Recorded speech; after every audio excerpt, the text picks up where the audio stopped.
Maraming challenges sa panahong ito. Yung iba, real challenges. Pero marami, imagined horrors. Many of us overthink, overworry, and overburden our hearts, our minds with fears, with imaginings. Kaya napakahalaga na ating maturuan ang ating isip, ang puso, ang emosyon na makontrol, na magkaroon ng kapayapaan sa kabila ng maraming mga dahilan para maligalig. Dahil ang natitira na lang nating lakas ay ang nanggagaling sa Panginoon, yung kapayapaan, yung katahimikan at katiningan ng loob na dapat nating laging ipaglaban, laging subukan na palakasin at lagi naman dapat na panindigan. Maraming mga tukso para maguluhan ang isip. Maraming tukso para matakot, para magkaroon ng sari-saring concerns. Pero pagpapahirap lang yan sa sarili. Ang napakahalaga is to continue to discipline the mind, the heart, to be at peace no matter what.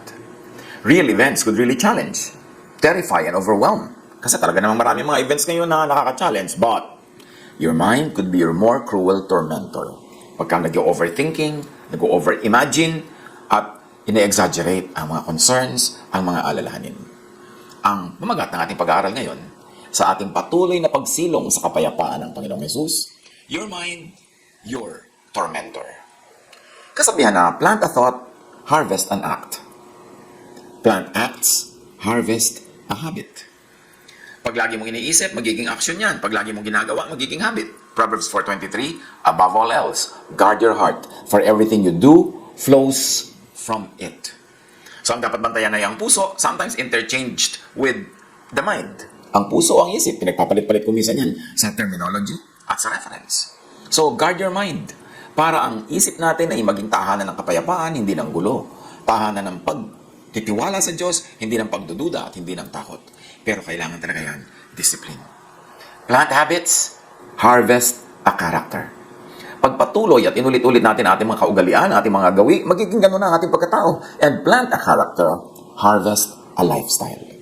Ano ang lifestyle natin ngayon, mga kapatid? Is it a lifestyle of peace or trouble? A lifestyle of fear or trust in the Lord and peace? Is it a lifestyle of vexation or of relaxation and even enjoyment? Yes, maraming challenges para maguluhan tayo, pero bakit naman tayo magpapa-overgulo? Bakit tayo magpapadala? Sapagkat ang isip natin, oras na yan ay nagpaakay na sa mga gulo, sa mga tinig na bubulong-bulong, sisigaw-sigaw para tayo magkalito-lito, lalo lang mahihirapan tayo sa ating buhay. 2 Timothy 1:7, sapagkat ang espiritu ibinigay sa atin ng Diyos ay hindi espiritu ng kahinaan ng loob, kundi espiritu ng kapangyarihan, pag-ibig at pagpipigil sa sarili. Yan ang espiritu na dapat nating panghawakan, espiritu na dapat nating palabasin sa ating buhay, espiritu na dapat manaig. Espiritu ng lakas ng loob, hindi ng kahinaan ng loob. So huwag lagi mag-iisip ng nakakapagpahina ng loob. Huwag makinig sa mga nagpapahina ng loob. Huwag manood, huwag lagi na magbasa ng mga nagpapahina ng loob. Kasi pagka pinapasok mo sa brain mo, through your eyes, binasa mo, pinanood mo, through your tenga, nadinig mo, etc., etc., pwede kang panghinaan ng loob. At pag humina na ang loob ng isang tao, sumusunod na humihina ang kanyang immune system, humihina rin ang kanyang kalusugan. So ngayon, yung mga ini-imagine mo, pwedeng magkatotoo. Ang espiritu daw ng Diyos ay espiritu ng kapangyarihan, hindi ng kahinaan, ng pag-ibig. So kahit maraming challenges, maraming needs, let's continue to love, let's continue to be very loving, kasi in loving others, we also get strengthened. Hindi ko mo kinakapos ka na ng pera, magdadamot ka na, kung meron ka pa rin pwedeng i-share kahit paano, share. Kasi doon dumadami ang blessing. Hindi ko mo pagod ka na, ayaw mo nang tumulong sa pagdala ng mga dalahin ng iyong kapwa. Kasi sa pagtulong mo sa kapwa, doon ka rin napapalakas. We keep what we give away. And in these challenging times, yan ang dapat natin ipaglaban. Espiritu ng kapangyarihan, ng pag-ibig, at pagpipigil sa sarili. Pagpipigil na nervyusin, pagpipigil na magpadala sa mga nagpapahina ng ating loob, pagpipigil na makalimot na ang Panginoong Diyos ay buhay, mahal tayo, at nandiyan ang kanyang kapangyarihang nakalaan, handa para gamitin natin. The quality of your thoughts shapes the quality of your life. So imagine natin, mga kapatid, ano ang quality ng life natin at this very moment? Malamang, yan ay bunga lang ng ating pag-iisip. Kung tayo lagi nang nagpapanervyos, nervyos tayo ngayon. Kung tayo lagi nang nagpapadala sa mga pagpapahina ng loob, mahina ang loob natin ngayon. Pero kung ibinababad natin ang sarili natin sa pag-ibig ng Diyos, sa salita ng Diyos, sa pagmamahal ng Diyos, at sa pagmamahal sa kapwa, sa paggawa ng mabuti, ang magiging lifestyle and quality of our life is that of power, that of strength. Proverbs 23:7, for as he thinks in his heart, so is he. Kung paano ka mag-isip, magiging ganun ka. Proverbs 4:23, be careful how you think. Your life is shaped by your thoughts. Kaya kung minsan, hindi na mabuting lagi nagpapapanood ng balita. Lagi nakikinig ng mga balita, lalo kung nakakapagpalungkot lang, nakakabigay ng nervyos, nakakapagpahina ng loob. Why? Fill your heart and your brain with many negative things. Dapat, as needed lang. Alamin mo lang yung may kinalaman sa iyong survival, sa iyong everyday life, pero yung beyond that, hindi mo na kailangan malaman. Kasi hindi naman ikaw ang sosolve ng problema ng buong mundo. Merong World Health Organization, merong United Nations, merong mga bansa, may mga republika. So, ang solving mo lang yung immediate surrounding mo. Behave yourself so that you don't become a part of the problem. And if you could be part of the solution, if you could be a help, then mabuti. Pero huwag nang lampasan pa doon. Huwag nang dagdagan ang inaalala. Kasi habang nag-aalala, nasisira ang loob, pati kalusugan, nahuhulog. You could be your worst tormentor. More specifically, your mind could be your worst tormentor. Huwag na isipin yung sobrang layo pa. Sabi ni Jesus, don't worry about tomorrow. Tomorrow will worry about itself. Let the day's own trouble be sufficient for the day. At sa ganito mga panahon, it is always best to focus only on what is immediately before you kasi yun lang kung minsan ang kayang abutin ng resources natin. Dahil hindi mo dapat na gastahin yung resources for today's needs, gagastahin mo na in advance for tomorrow's needs. Tomorrow will worry about itself. Tomorrow will have its own provisions. Proverbs 14:10, each heart knows its own bitterness, and no one else can share its joy. So yung puso mo, yan lang talaga ang nakakaalam ng yung mga dinaramdam, iniisip, o problema. So yung puso mo, dapat mo yung laging ibabad sa lahat ng beautiful and positive things as much as possible. Because as you think, you become. The conditioning, the brainwashing, the indoctrination of your mind lead you to mental freedom or bondage. Kaya may mga taong malaya ang isip, mayroong mga taong hindi malaya kasi dinadala sila doon ang kanilang personal history, conditioning, brainwashing na naranasan, and even religious indoctrination. Psalm 13:2, how long must I wrestle with my thoughts and day after day have sorrow in my heart? So ang kanyang kalaban, yung kanyang sariling iniisip. Psalm 139:23, search me God and know my heart. Test me and know my anxious thoughts. So hindi lang niya ipinapasearch. Ang totoo, sinusuko sa Diyos. Yung anxieties, yung anxious thoughts. The conditioning of your mind lead you to guilt or non-guilt.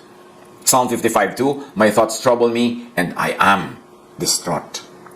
Philippians 4:7, at ang kapayapaan ng Diyos na hindi kayang maunawaan ng tao, ang siyang mag-iingat sa inyong puso at pag-iisip dahil sa inyong pakikipag-isa kay Kristo Jesus. Yung binasa natin sa Psalm 55, gulong-gulo ang kanyang isip. Ang sinasabi naman ng Philippians 4:7, yung halos imposibleng maunawa ang kapayapaan ang maghahari sa ating buhay dahil sa pakikipag-isa natin kay Jesus. So, anong iniisip natin? Nakakapagbigay payapa ba? O nakakapagbigay gulo? Because religious orientation can oppress or comfort. May mga tao na dahil sa kanilang pagiging sobrang religyoso, oppress na oppress ang isip nila, oppress na oppress ang kanilang puso, takot na takot sila, guilty sila. Meron naman na dahil sa religious orientation, lalo yung nakakaunawa ng pag-ibig ng Diyos through Jesus, ang naghahari sa kanilang buhay ay yung comfort, yung rest, yung peace. The same religion actually can lead to different orientations of the heart depending on what religious doctrine you subscribe to. The conditioning of your mind lead you to love or hate. And religious doctrine can make you loving or hateful, accepting or rejecting, kind or cruel. Mayroong mga tao, they profess to believe in the same God, they read the same scriptures, pero yung isa loving, yung isa hateful, yung isa accepting, yung isa rejecting, one is kind, one is cruel, depending on the kind of religious orientation you allow to rule in your heart, in your mind, in your whole life. Philippians 4:7, at ang kapayapaan ng Diyos na hindi kayang maunawaan ng tao, ang siyang mag-iingat sa inyong puso at pag-iisip dahil sa inyong pakikipag-isa kay Kristo Jesus, as we have already enjoyed this verse. So pag nakikipag-isa kay Jesus, ang nagiging bunga kapayapaan na hindi kayang maunawaan na ordinary logic. Pero nakikipag-isa nga ba tayo kay Jesus sa ating religious life? O nakikipag-isa tayo sa Pharisees? Ibang-iba ang magiging bunga niyan sa ating lifestyle. The conditioning of your mind lead you to rest or fatigue. Kaya may mga taong rested, may mga tao na mangarag at pagod. Job 20 verse 2, my troubled thoughts prompt me to answer because I am greatly disturbed. And Job 7:4, when I lie down, I think, how long before I get up? The night drags on and I toss and turn until dawn. So depende sa laman ng isip, depende sa takbo ng isip. Merong mga hindi makatulog, biling ng biling sa higaan, torture sa kanila ang haba ng gabi dalang haba habang gising sila, habang ang lahat ay tulog. Parang wala silang kasalo, wala silang karamay. Meron naman na ang gabi ay napakatamis, napakasarap kasi pahinga, napakalalim na tulog, mahimbing na tulog, pero pareho lang yun na nasa silong ng isang langit, pero magkaiba ang laman ng isip, magkaiba ang pag-iisip. Ecclesiastes 2:23, all their days, their work is grief and pain. Even at night, their minds do not rest. So yung mind ay nagpapahirap. Religious orientation can give rest or grave fatigue. Kaya sa tinagal-tagal na ng mga tao na may religious life, may religious orientation, may religious membership, dapat sinusuri na eh. Ano ba dinadala sa akin ng aking religious doctrines? Rest or fatigue? Love or hate? Binibigyan ba ako ng kapayapaan o takot? Dapat sinusuri na yan. Kasi nagiging bunga yan ang takbo ng ating isip at ng mga ideya, ng mga doktrina na napapalagay sa loob ng ating isip na nagkaka-effect sa ating actions, sa ating behavior, sa ating habits, sa ating character, and eventually sa ating lifestyle. The conditioning of your mind lead you to heaven or hell in the mind. Di ba may mga relihiyoso yung mind nila parang impyerno? Lagi na lang takot, galit. May mga relihiyoso naman na ang mind nila parang extension and embassy of heaven kasi naghahari na doon ang kapayapaan ng Diyos. What about heaven in the mind? Dapat yun ang ating goal. Heaven in the mind. Philippians 4:8, lagi ninyong isaisip ang mga bagay na karapat-dapat at kaibig-ibig. Kahit sa ganitong panahon, kahit sa challenging time na ito, ang isa-isip rin yung karapat-dapat at kaibig-ibig. Mas lalo ang dapat disiplinahin ang isip sa ganitong mga panahon. Titus 1:15, malinis ang lahat ng bagay sa may malinis na isipan. Ngunit sa masasama at di sumasampalataya, walang bagay na malinis sapagkat marumi ang kanilang budhi at isipan. Again, yung ating budhi, yung ating isipan, yung ating values, yung ating thought life, ang nagdedetermine ng quality of our life. To the pure, sabi, all things are pure. But to those who are corrupted and do not believe, nothing is pure. In fact, both their minds and consciences are corrupted. Ganyan kahalaga yung ating battle that happens between our two ears. Kung anong thoughts ang hinahayaan natin maghari sa ating isip. Kasi yun ang magiging totoo sa ating buhay. Kung warrior ka, pati yung kinakatakutan mo matutupad. Kasi yung worry mo parang prayer yan eh. At matutupad ang isip mo. Diba? At naniwala ka, mangyayari. Kung pinaniniwalaan mo negative, pinaniniwalaan mo laging magkaka-trouble, magkaka-problem, magkakahirap, yun ang matutupad. Kasi yun ang prayer mo, whether or not you verbalize it and deliver it in the format of prayer. Ang isip, ang iniisip ay prayer. Kaya pag nag-iisip ka ng mga pangit na bagay, pinagpe-pray mo yun at malamang yun ay matupad. Because when you ask, you will receive. That's why it is important to discipline the mind. Everything that crosses your mind is a prayer. Hindi kailangan maging in the format of prayer na may amen sa dulo para maging prayer. So what about hell in the mind? Job 21:6. When I think about this, I am terrified. Trembling seizes my body. Analyzein natin ha. Trembling seizes my body. I am terrified. When? When I think about this. So mga ninenervyos dyan, kaya kayo nanginginig, kaya kayo natatakot, kasi iniisip nyo. Kasi yun ang pinag-iisipan, yun ang pinagtutuunan ng isip. Dapat change channels. Baguhin ang iniisip. Ang isipin nyo yung makakapagpayapa sa katawan, yung makakapagbigay ng katahimikan ng loob. Kasi as you think, you become. 2 Corinthians 10:5, we take captive every thought to make it obedient to Christ. Binibihag namin ang lahat ng isipan upang matutong sumunod kay Kristo. So you see, ang dapat bihagin ng isipan, hindi kapwa, hindi ibang tao. Bihagin ang isipan. Napakahalaga. O baka ikaw ang bihag ng iyong isip. Yung isip mo na na-train na lagi magduda, so duda lagi ang nangyayari sa iyong buhay. Di walang may tutupad kasi it's only that which you believe that can happen. Faith moves mountains. Kung wala kang faith, kung na-train ka magduda at walang faith, di walang mangyayari sa iyong buhay. And even religious belief can make one's mind heaven or hell. Hindi ko mo relihiyoso ang tao, tahimik ha. Merong mga mula nung naging relihiyoso nung palagi nagulot na takot. Hindi ko mo relihiyoso maibigin. Merong nung naging relihiyoso na naging very rejecting of others, very hateful, and full of anger. Kaya, tinitingnan, pinipili mo rin ang daan na pinagdadalan sa'yo ng religion. Kasi, the same verse, iba-ibang religious sects and congregations, iba-iba interpretation. Pag napunta ka doon sa mahilig mag-interpret ng nakakatakot, nakakagalit, ng nakakapagpagyera, doon ka magagawin. Ngayon, ang science. Sabi ng science, about everything that we have been discussing from the point of view of Scripture, sabi ng science, thoughts shape, alter the shape, keep changing the shape of the brain. And this is physically, meaning chemically, morphologically, structurally. Ang korte ng ating utak, physically, chemically, morphologically, structurally, ay iniiba, patuloy na pinag-iiba-iba, binubuo ng thought. Imagine that. How powerful thought is, that thought can change matter. Thought can change the shape of the brain. Yan ay proven na ng science. So when you think, sabi ng science, you build thoughts, and these become physical substances in your brain. So ano? Ang shape ng utak mo ngayon. Depende kung anong thoughts ang pinag-iisip mo. The wiring of the brain is not fixed, sabi ng science. It is adaptable. We can change the wiring of our brains. The brain can change quickly. So, gusto mong baguhin ang iyong buhay?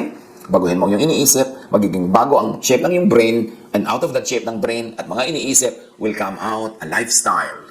So, piliin mo kung anong lifestyle ang gusto mo by choosing your thoughts. Pwede mong piliin ang Pharisees-ness, pwede mong piliin ang Jesus-ness. At yun ang magiging quality of your spiritual life.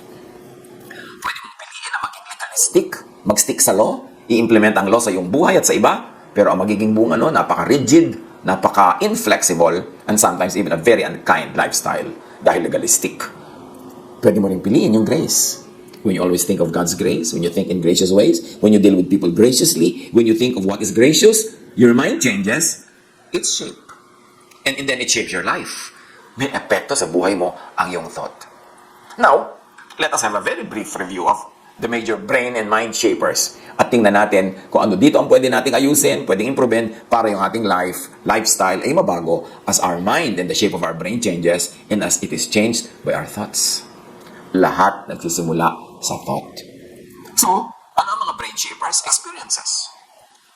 Minsan, ganito tayo kasi anong kabataan natin, ganun tayo pinalaki, ganun tayo tinuruan, ganun tayo minahal, o ganun tayo hindi minahal. Experiences shape our brain. And experiences shape our life. 1 Corinthians 14:20, huwag kayong maging isip bata, maging tulad kayo ng matatanda sa inyong pangunawa. So, pag isip bata ka, parang bata ang buhay mo. Magiging pang bata ang mga desisyon mo.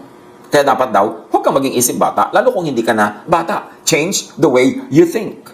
At sabi ng science, experiences change the brain's plasticity. Another mind shaper is personal reflection. Pwede naman na na-shape tayo ng childhood, pero tapos na yun. Wala na tayong magagawa tungkol doon. Alam nga namang lagi dalang maging ganun ang shape natin, ng brain natin, ng buhay natin, dahil ganun ang naging experience. No, pwedeng palitan yan through personal reflection.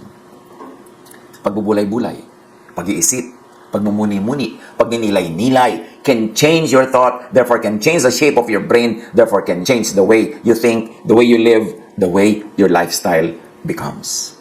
Psalm 26 verse 2, test me, Lord, and try me. Examine my heart and my mind. At syempre, nagpapatest ka kay Lord, nagpapa-examine ka, pero ang totoo nun, ikaw din nag-e-examine at nag-test ng iyong sariling mind. Tama ba yung ganitong ginagawa ko? Mali ba ito? Alin ang mas magandang gawin? Paano ko mai-improve ang dati kong ginawa na? Paano ko tatanggalin yung mga kapintasan? Paano ko ayusin aking buhay? Dapat nagmumuni-muni.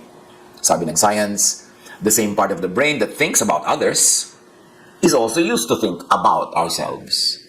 What you think, you will become.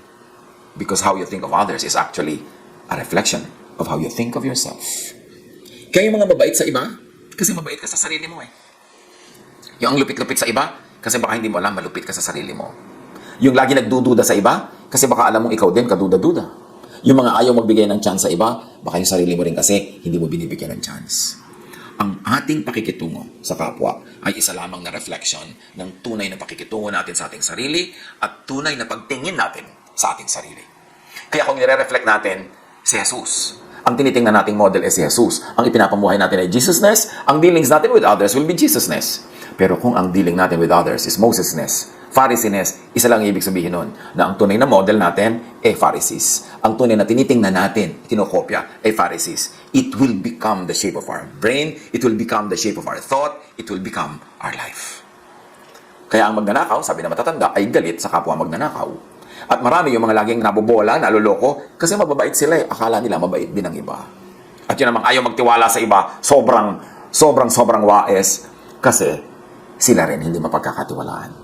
Ganon din silang mag-isip. So ang mga pag-aaral na ito, napakagandang pag-aaral ng ating mga sarili, mga kapatid. At bakit natin ito pinag-aaralan? Kasi itatanong natin sa sarili natin, happy ba ako sa life ko? Happy ba ako sa lifestyle ko? Happy ba ako with everything that's happening in my life? Or most anyway? Kasi kung hindi, may dapat akong baguhin. At yun ay magsisimula sa takbo ng aking isip, sa aking pag-iisip, because as I think, I become. My thoughts are prayers. My thoughts become me. Doon tayo magsimula ng pagmumuni-muni. Another mind shaper, of course, is training and habit forming. Philippians 2:5, have the same mindset as Christ Jesus. Practice yan eh. Marami sa atin, meron tayong Pharisaic nature. Nature nating manakit, nature nating mang-judge, nature nating mang-reject. Pero mag-practice tayo maging tulad ni Jesus. Mag-accept, mag-love, mag-forgive, at kapag-practice, magiging ganun tayo. Sabi ng science, intuition is a highly sophisticated process. We notice patterns through past experiences, store these experiences and associated information into long-term memory, and then retrieve that information when we see these patterns again in our environment. Yung parang tinatawag nating kutob. Bakit kung minsan nakikita mo yung tao, nakita mo lang siya, may kutob ka na agad, meron siyang hindi gagawing mabuti. At kadalasan natutupad, nangyayari. Kasi somewhere in our memory, may mga naranasan na tayong ganong itsura ng tao, ganong expression, ganong kilos, tapos may mga ginawang masama. At naka-imbak yun sa ating memory.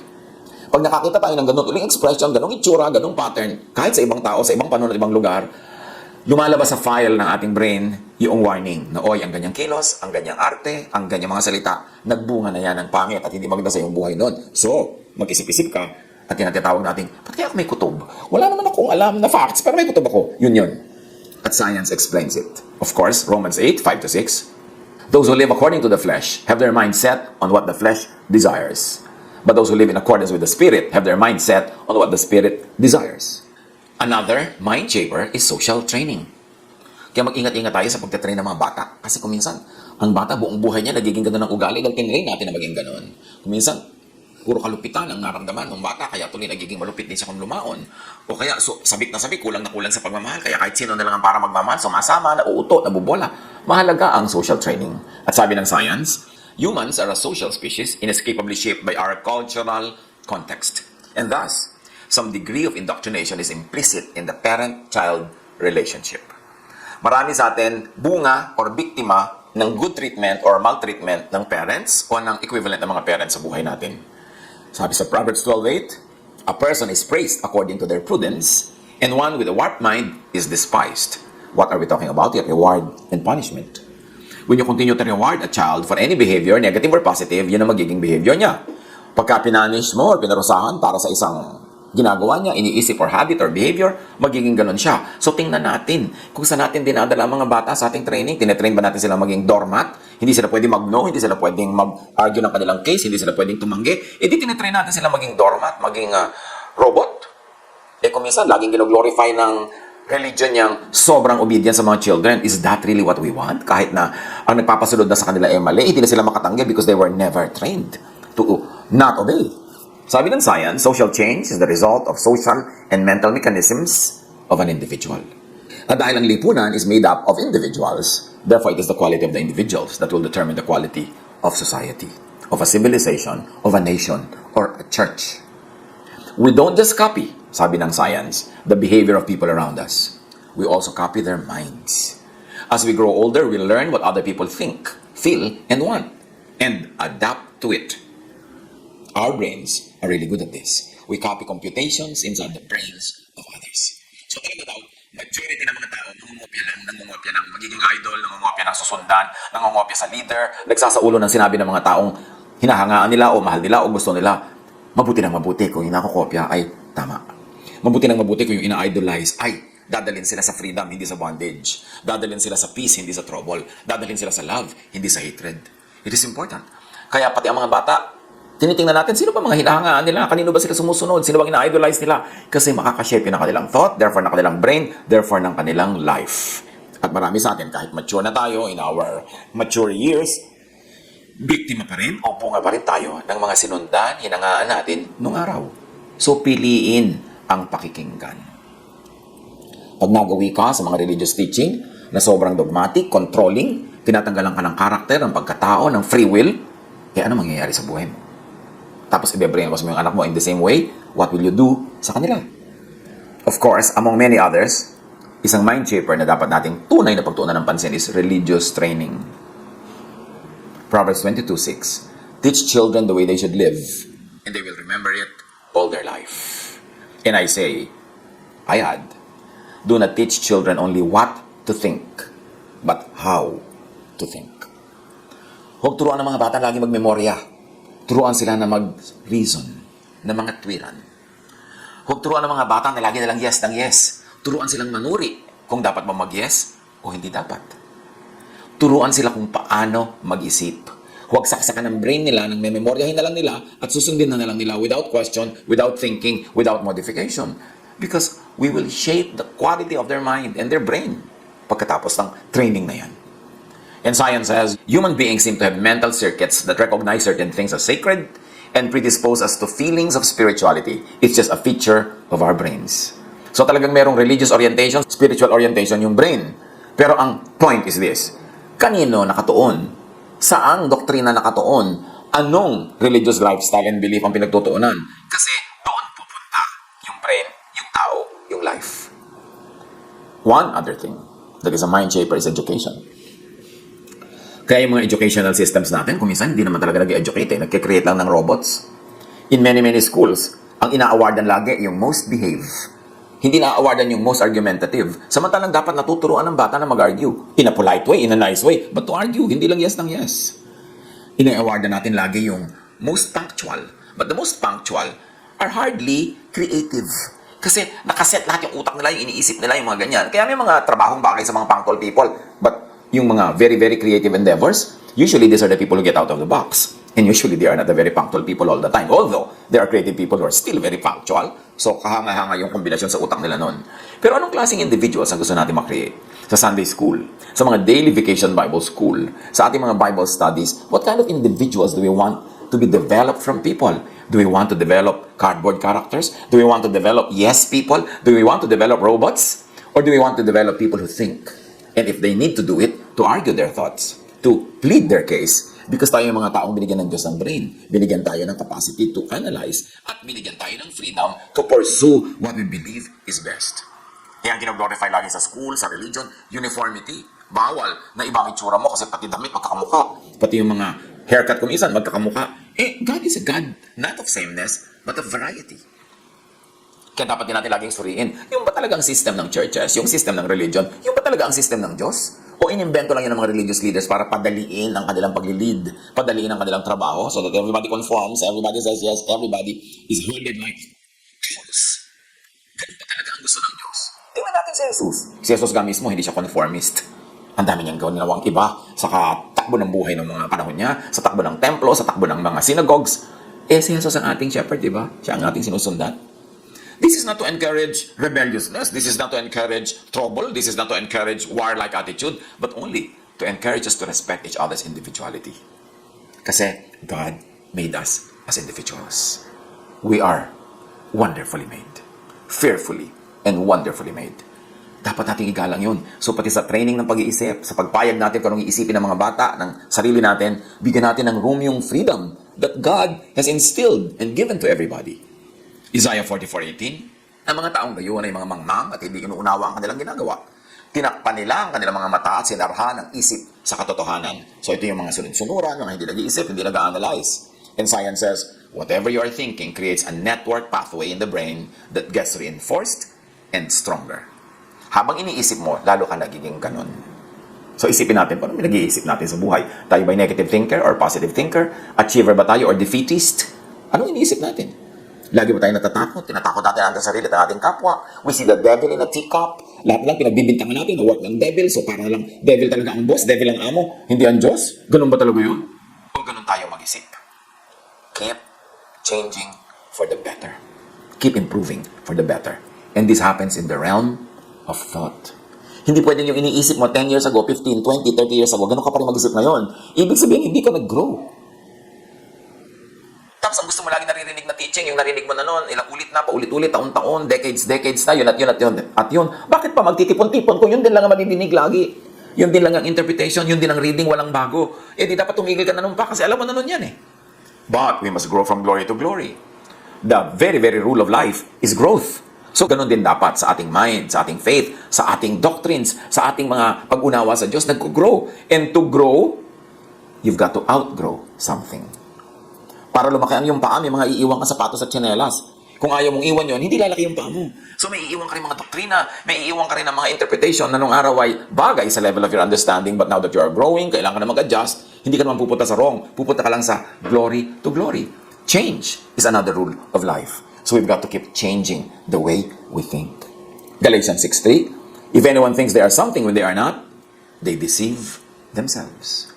So change. For the true, sabi nga, the good, and the beautiful. Sabi ng isang very famous person. Pwede ka rin naman mag-change but don't change for the true nga, but bad and ugly naman. Not for the untrue na, tapos bad and ugly pa. Why don't you choose the true, the good, the beautiful? Sabi ng kasabihan. Kesa sa true, but bad and ugly. May true pero bad. Gusto mo yun ang laging isipin? May true pero ugly. Gusto mo yun ang laging laman ng iyong isip at kopyahin? Why not the true, and the good, and the beautiful? Make your mind your mentor to the good, not your tormentor. Remember, ang number one na nagpapalaya sa atin o gumagapi at gumagapo sa atin ay ang ating sariling pag-iisip. Kaya meron dapat reviewin how we think, what we think of. Your mind is a factory. It produces your life and your lifestyle. Luke 24:45, then he opened their minds so they could understand the scriptures. So you see, the scriptures had always been there, but the people never understood them. It took the opening of their minds by Jesus so they could understand the scriptures. So hindi ko may hawak ang Biblia, may hawak ang doktrina, may hawak ang relihiyon, ay naiintindihan mo na. It takes the work of Jesus for us to understand scriptures. And real understanding of scriptures lead to freedom, not bondage. Leads to peace, not rivalry. Leads to love, not hatred. Leads to grace, not the law. Ephesians 4:23, to be made new in the attitude of your minds. Magbago na kayo ng diwa at pag-iisip. Kaya mahalaga progressive, hindi yung stubbornly conservative, kasi hindi ka magbabago kahit kailan. Paano ka lalago? At saka kung hindi ka naman talaga totally happy sa nangyayari sa iyong buhay, ibig sabihin may dapat kang baguhin with the way you think, in the way you think. So reshape your brain, your thought, into the positive, cheerful, beautiful, hopeful. Remember, pwede ka mag-isip ng pangit, pero pwede ka rin mag-isip ng maganda. Pwede ka mag-isip ng nakakatakot, pero pwede ka rin mag-isip ng nakakapagpapayapa.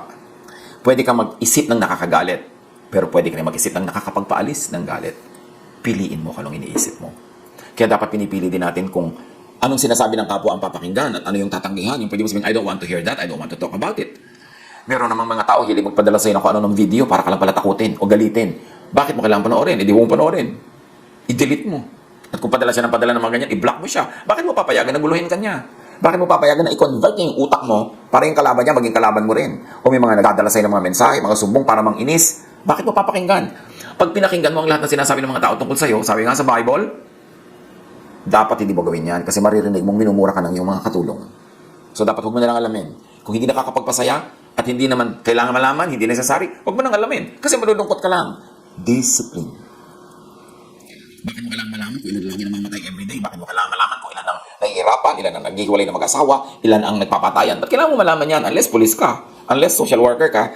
Pero kung makakagulo lang sa iyong isip, makakatanggal lang yung happiness, why bother to know it, to know about it, to think about it, and then to spread it? Romans 12:2. Huwag kayong makiayon sa takbo ng mundong ito. Sa halip, hayaan ninyong baguhin ng Diyos ang iyong pag-iisip upang maunawaan ninyo ang kanyang kalooban. Sa gayon, magagawa ninyo kung ano ang mabuti, kalugod-lugod, at ganap na kalooban ng Diyos. Do not conform to the pattern of this world, but be transformed by the renewing of your mind. Then you will be able to prove what is good, what is the pleasing will of God. Huwag makiayon sa takbo ng isip ng mga tao. Huwag makiayon at magbasa ng lahat ng mga comments sa social media. Huwag makilaban sa lahat ng labanan. Huwag sumali sa lahat ng mga pagtatalo. Dapat marami ka ng pinapalampas. Kung magpapagulo lang sa iyong isip, walang bungang mabuti sa iyong buhay, pass. Change the way you think and the way you act. Daniel 4:16, let his mind be changed from that of a man and let him be given the mind of an animal. So you see, ano ba ang mind natin? Mind ng man, mind ng animal. Pwede yang mangyari, pwede yang palitan. Romans 8:6, the mind governed by the flesh is death, but the mind governed by the spirit is life and peace. So the same mind can become death or life, can become trouble or peace. Choose. Choose wisely. It depends on what you think of, what you allow to cross your mind. So to change your habits, change your acts. 1 Samuel 10:6, the Spirit of the Lord will come powerfully upon you, and you will be changed into a different person. Job 9:27, kung kakalimutan ko lang ang aking pagdurusa at tatawanan ko na lang ang aking problema, ... well, yan ang mas mabuting gawin. Lalo't wala namang buting idudulot ang pag-aalala. Change your habits to change your character. Jeremiah 7:5-8, if you really change your ways and your actions, then I will let you live in this place. Lagi may dapat babaguhin, ha? Change your character to change your lifestyle. If you're not very happy with your lifestyle, lagi kang naloloko, lagi kang napagsasamantalahan, o kaya lagi kang napapaaway, lagi kang nalulugi, lagi kang nalang nalalagay sa gulo, there is something in the way you think that creates the habits and the lifestyle of yourself. Change your character, then you will change your lifestyle. Matthew 18:3, and he said, truly I tell you, unless you change and become like little children, you will never enter the kingdom of heaven. In many ways, it can be said, unless you change the way you think, you will never experience peace. You will never experience joy, happiness. If you do not think like children, trusting, kind, loving, colorblind, meaning hindi pumipili ng mga races, hindi pumipili ng ganito at ganyan, mapagtanggap, nakikipaglaro kahit kanino, maibigin. Unless you think like children, unless you change the way you think, you will never experience heaven in your mind, heaven in your heart. So change your lifestyle to change your life. Job 42:10, after Job had prayed for his friends, the Lord restored his fortunes and gave him twice as much as he had before. Remember, yung mga friends ni Job, una dumating para sa i-comfort, then later on, tinorture na siya ng tinorture. Pero pinag-pray sila ni Job sa kabila ng ginawa nila, and after Job prayed, the Lord restored the blessings in his life. Psalm 23:6, surely your goodness and love will follow me all the days of my life, and I will dwell in the house of the Lord forever. How does that happen? When the Lord is our shepherd. When we follow in His footsteps. When we think His thoughts. When we allow the computations in His mind to become the computations and configurations in our mind. Peace and love will follow us all the days of our life. When you think kindness, you beget kindness. When you are generous, you receive generosity. When you are loving, you receive love. You give and you keep it because you keep what you give away. What you think becomes you. Proverbs 11:19, truly the righteous attain life, but whoever pursues evil finds death. So what do you find when you think? Life or death? What do you find when you review your life? What do you find when you review your lifestyle, the way you think, the way you treat others? It is all fruits of the way you think. If you're not happy with anything, change the way you think, and your life will change. If you're happy with anything, continue thinking about it, continue improving thinking about it, and it will even grow from glory to glory. It all begins with the thought. Why? Because our mind is the kingdom of God. But when you don't let God rule in that kingdom, you allow Satan to rule in your kingdom. That's why don't give Satan a space. Don't give him a space in your mind, in your thought, para hindi maging nakakatakot at nananakot ang ating mga iniisip. Kailangan natin matutong magtiwala sa Diyos, manalig, sumamba, at magkaroon ng payapang isip. Napakarami natin pinag-aralan sa maiksing panahon. Maraming mga ideya. Pero isa lang ang dapat natin tandaan. Kung ano ang takbo ng buhay mo ngayon, yun kasi ang takbo ng iyong isip. Huwag natin yung i-deny. Ang dami na natin binasag verses that say the same thing. Kung gusto mong palitan ang takbo ng iyong buhay, palitan mo ang iyong pag-iisip. Pag pinalitan mo ang pag-iisip, mapapalitan ang iyong vocabulary, ang iyong words, mapapalitan ang iyong mga sinasabi, ang declarations, mapapalitan ang pakikitungo mo sa kapwa, mapapalitan ang mga ginagawa mo, ang iyong work ethic, mapapalitan ang iyong buhay. Ngayon, kung gusto mo nangyayari sa iyong buhay, lalo mo pag-isipin yung mga iniisip mo na, lalo mo pang gawin yung mga ginagawa mo na, mag-i-improve pa yan na mag-i-improve. Life is what we make it, and we make it through thought. Be changed by the renewing of your mind. Huwag maging negative. Huwag maging fearful. Huwag maging laging afraid. Huwag laging matakot at manakot. Mabait ang Diyos. Kilalanin ang mabait na Diyos, hindi yung malupit na Diyos na ipinapresent ng iba. Kilalanin ang mapagpatawad at maibiging Diyos, at siya ang tularan. At ang buhay natin mapupuno ng pag-asa, kapayapaan, at katahimikan. God bless us all.